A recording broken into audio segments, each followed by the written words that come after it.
In this video, I want to look at the idea of how we might go about doing some of the basic ideas that were introduced in the last video by hand. So what I want to do is I want to kind of recall what our big idea actually is. And our big idea is that if we've got a chunk of area underneath a function y is equal to f of x and over an interval between a and b, what we want to basically do is we want to chop the interval up into n equal width slices. So the first thing is we're going to chop. And then what we do is we put a rectangle over each slice by using some point on the curve. And we use that for the height of the rectangles. And then we add the rectangles together. So we form a rectangle on each slice. And the sum of the areas, and my handwriting could be neater, so the sum of the areas of the rectangles is equal to our estimate for the total area. So this is an estimated area. And this sum of the areas of the rectangles is called a Riemann sum. Now, in a later video, we will start looking very carefully at the notation needed for a Riemann sum. But in this particular video, I want to convince you that as long as n is fairly small, we don't need specialized notation.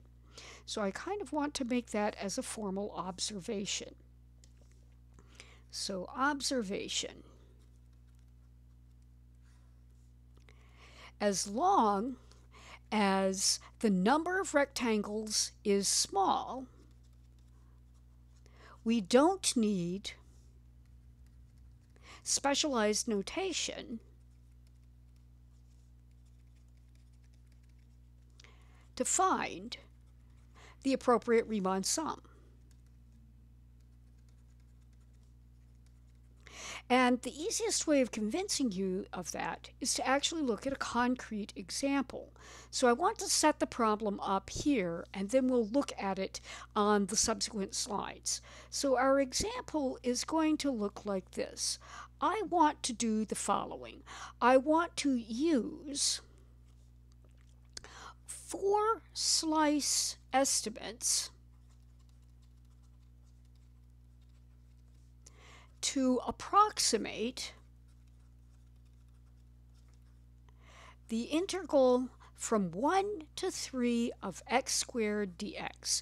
Now I'm starting with something that, yeah, we could use the fundamental theorem of calculus to get the exact answer for, but it's easy to draw, and I want to illustrate what's going on. And a lot of the Riemann sum problems in the textbook are along the lines of this same one, that they're functions that are easy to draw, and quite frankly, a lot of them could be done with the fundamental theorem of calculus. But when you're trying to test a concept, a new concept, it helps to actually have problems that you can figure out the actual answer. So if you wanted to know the exact value, let's go ahead and find that. That would be x cubed over 3 from 1 to 3. And that will be 3 cubed over 3 minus 1 over 3.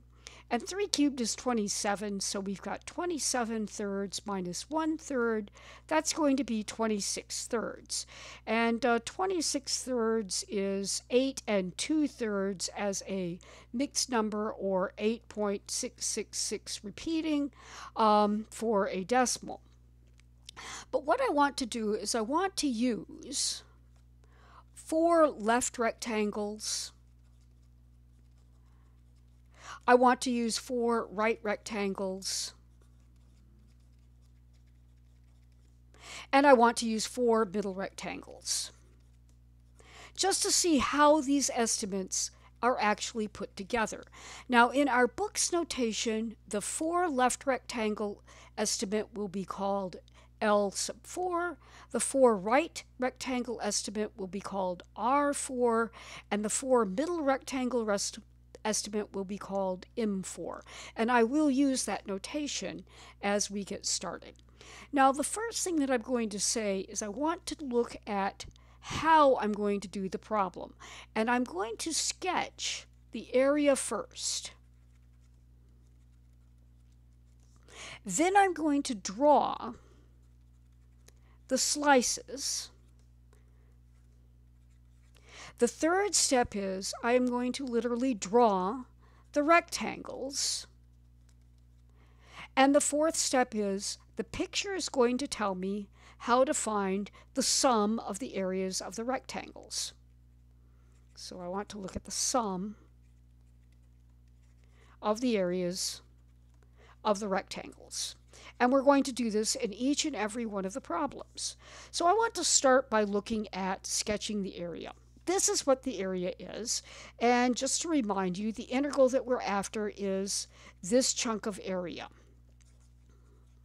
Now, I know that n is equal to 4. So when I look at the width of each of my slices, it will be 3 minus 1 over 4, which is 1/2. And that tells me that the partition lines, counting the two that are the endpoints of my integral, are going to be on this list. We're going to have a line at 1, a line at 1.5, a line at 2, a line at 2.5, and then of course this line at 3. When we draw those lines, this is what our picture looks like. And we're going to now need to put the rectangles on top of this picture. You should stop the video and take the time to make a big copy of this picture, a brand new one for each one of the rectangle methods that we are going to be looking at. So let's look at left rectangles.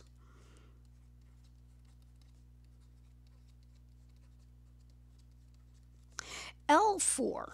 Well, on each one of these slices, I want to pick the left-hand endpoint to draw the rectangles. So there are the rectangles. And what I want to notice is that the sum of the areas of I'm going to call these rectangles, let's see, let me call them, I'll just write them as rectangle 1 plus rectangle 2 plus rectangle 3 plus rectangle 4. Well, let's see, rectangle 1, they all have width 1/2. They all have width 1/2. And the height of the first rectangle is nothing more than f of 1. So I've got 1/2 times 1 squared. And the height of rectangle 2 is f of 1.5. So I have 1/2 times 1.5 squared. And then I'm going to have 1/2 times 2 squared.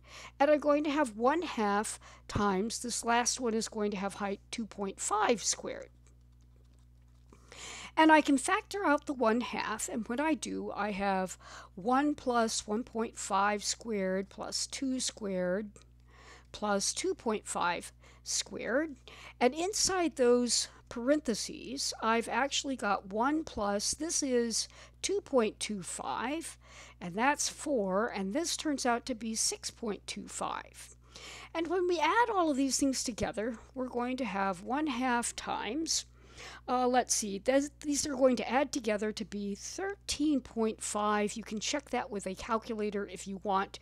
And when I divide 13.5 by 1/2, my left rectangle estimate is 6.75. So L4 is 6.75. Well, let's move on to the right rectangle estimate. So again, we start with this picture, stop the video and draw this picture. Our right rectangle estimate with 4 rectangles is going to have the rectangles looking like this. We draw the rectangles using the right endpoint of each one of the subdivisions. And here, of course, are the rectangles. The sum of the rectangles is still going to be the area of rectangle 1 plus rectangle 2 plus rectangle 3 plus rectangle 4. But this time the height of rectangle and the width of each of the rectangles is still 1/2. I want to put that over there. But the height of the first rectangle is now f of 1.5. So we have 1/2 times 1.5 squared. The second rectangle has height f of 2. So we have 1/2 times 2 squared. And then the third rectangle is going to have height equal to f of 2.5 squared. So we get 2.5 squared.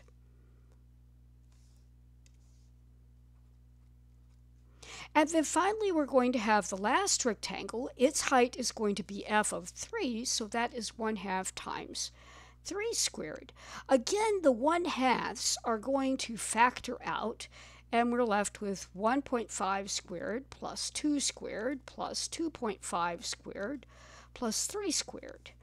And when we evaluate all of this, we're going to have 1/2 times 2.25 plus 4 plus 6.25 plus 9.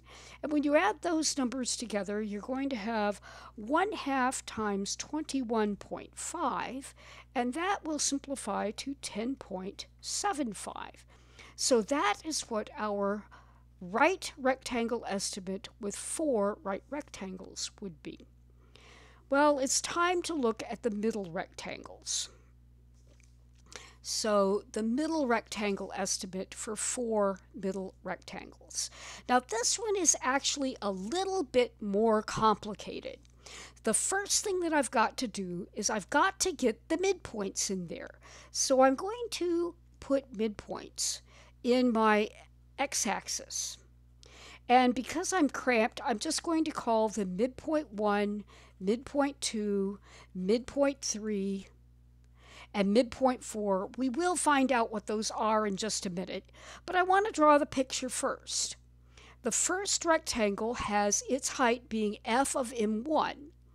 The second rectangle is going to have its height being f of m2.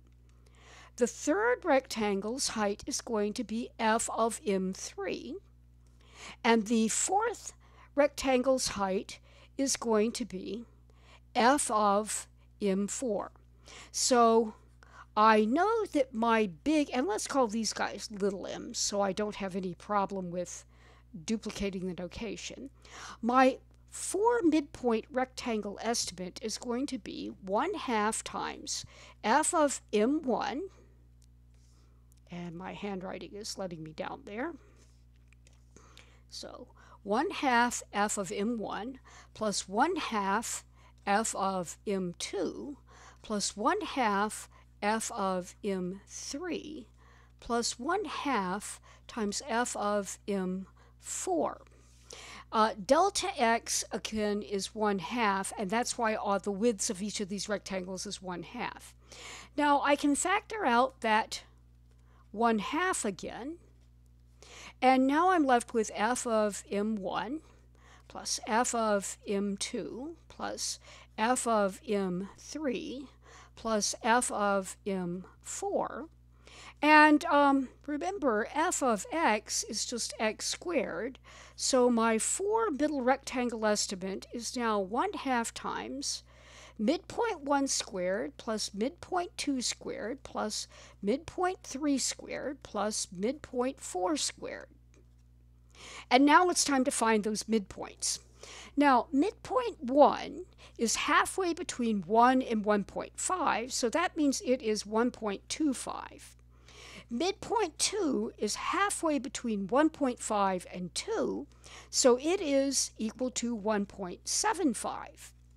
Midpoint 3 is halfway between 2 and 2.5, so it is 2.25. And midpoint 4 is halfway between 2.5 and 3, so it is 2.75.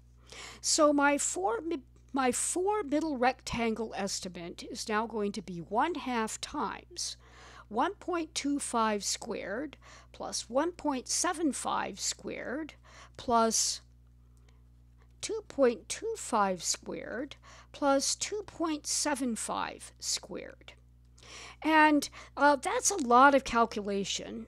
So what I'm going to do is I'm actually going to feed that into Mathematica and have Mathematica tell me what my estimate is in terms of the arithmetic.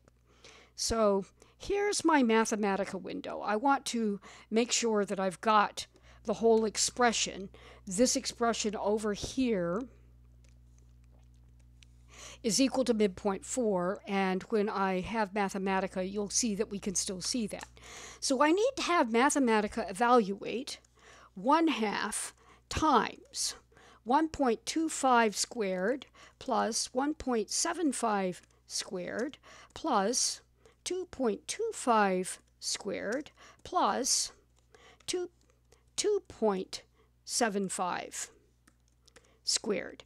And I want to just check my arithmetic there. 1.25, 1.75. Okay, that looks right. And there is the answer. It is 8.625. So this simplifies down to, and let me write it in a real pencil. So this is going to simplify down to 8.625. Of these estimates, the middle rectangle estimate is the one that is the most accurate. The process that I've used in this video is how I want you to do any Riemann sum problem where you can actually draw the rectangles. So I want to state at the end of this what our process for doing Riemann sums with small numbers of rectangles. So with small values of n. The process is calculate delta x is equal to b minus a over n. Draw the picture. Draw the rectangles. Use the rectangles to get the area of each rectangle. And then add together to get the estimate.